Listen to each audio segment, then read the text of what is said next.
शंकर, जिसका ट्रांसफ़र अभी कुछ ही दिनों पहले एक गांव रामगढ़ में हुआ था। ट्रांसफ़र होने की वजह से शंकर वहां शिफ्ट होने से पहले ही किराए में रहने के लिए घर ढूंढने गया।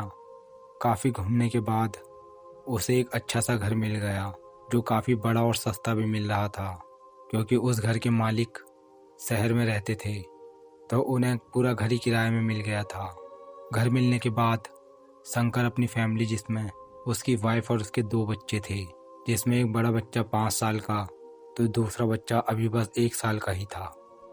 घर लेने के बाद अब शंकर का परिवार वहां शिफ्ट होने के लिए आया। घर जो काफ़ी बड़ा था, जिसमें 4 कमरे, किचन और सारी सुविधाएं उपलब्ध थी, जिसमें एक बगीचा भी था। अब जैसे ही उस घर में शंकर के परिवार ने कदम रखा तो जो उसका 1 साल का बच्चा था वो बहुत ज़ोर ज़ोर से रोने लगा। उस बच्चे की माँ जब अपने छोटे बच्चे को चुप ही करा रही थी तो अचानक एक धड़ाम से किसी वस्तु के गिरने जैसी आवाज़ हुई। दोनों ने बाहर आकर देखा तो जो उसका 5 साल का बच्चा था वो छत से गिरने की वजह से बहुत ज़्यादा रो रहा था। उस बच्चे के माता पिता को पता ही नहीं चला कि उनका बच्चा इस घर में घुसते ही कब छत में पहुंच गया था। छत से गिरने की वजह से उनके बच्चे का हाथ टूट गया था। पहली ही बार घर पर आने पर उनके साथ ऐसा हादसा हो गया। अब जब शंकर उस घर में शिफ्ट हो गया तो वो रोज़ सुबह उठकर अपने बगीचे में घूमता।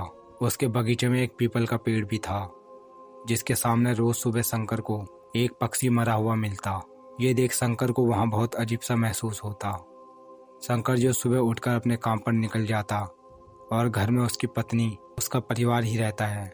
एक बार शंकर को काम के सिलसिले में 1 महीने के लिए बाहर जाना पड़ा। अब घर में सिर्फ उसकी औरत और बच्चे ही बचे थे। उसकी पत्नी को अब घर में रहते हुए कई सारी घटनाओं का सामना करना पड़ रहा था। जब सुबह को उसकी औरत सोकर उठती तो उसके शरीर में उसे चोट के निशान मिलते और ये चोट के निशान दिन प्रतिदिन बढ़ते ही जा रहे थे। शंकर की पत्नी को पता ही नहीं चल रहा था कि ये चोट के निशान उसके शरीर में कहाँ से आ रहे थे। ये बात उसने शंकर को कॉल करके भी बताई, लेकिन बाहर होने की वजह से शंकर कुछ नहीं कर सकता था। अब जो उसका 5 साल का बच्चा था, हर रात उसके कमरे से बातें करने की आवाज़ आने लगी। उसकी माँ उसके रूम पर जाती, लेकिन उसे वहाँ उसके लड़के के अलावा कोई और नहीं दिखता। धीरे धीरे उसके घर में रात को रोने की आवाज़ें आने लगी। शाम होते ही उनके घर में कोई साया भटकता रहता और उनके मेन गेट का दरवाज़ा ज़ोर ज़ोर से खटखटाता। उसकी औरत बाहर आकर देखती, लेकिन बाहर कोई नहीं मिलता था। उसकी औरत को कई बार घर में 2-3 बच्चे घूमते हुए दिखते और उनके साथ एक औरत भी दिखती। घर में लगी हुई भगवानों की फ़ोटो भी सुबह को गिरी हुई मिलती। आसपास से गुजरने वाले लोग उनके परिवार को अलग ही निगाह से देखते।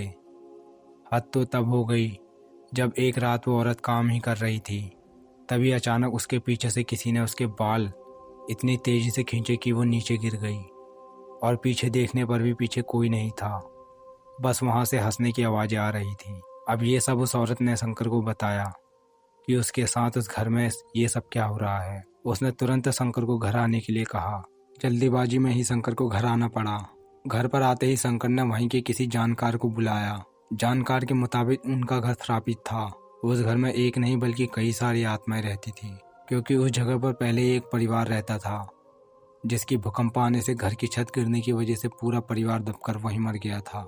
बाद में किसी ने वहाँ पर घर बनाकर वो वहाँ रहने लगे, लेकिन उनके साथ भी वही घटनाएं होने लगी।